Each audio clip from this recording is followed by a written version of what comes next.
In today's video, I'm going to teach you how to create a subtask in Asana using Zapier. We're going to build a simple automation that listens for something happening in another app and then creates a subtask in Asana for you, automatically.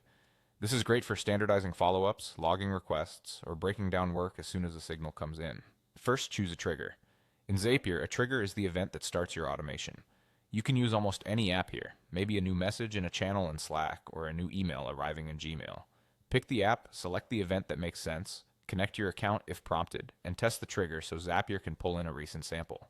That sample data is what you'll use to fill in fields later. Next, add your action. Click to add a new step, select Asana as the app, and choose Create Subtask as the event.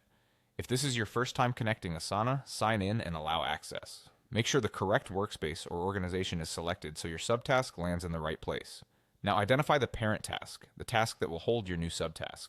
If every subtask always goes to the same parent, use the Parent Task dropdown and pick it directly.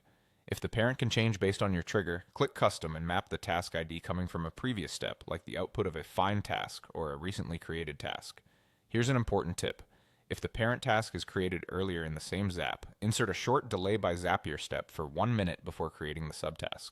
This gives Asana time to finish generating the parent's ID so your subtask attaches reliably.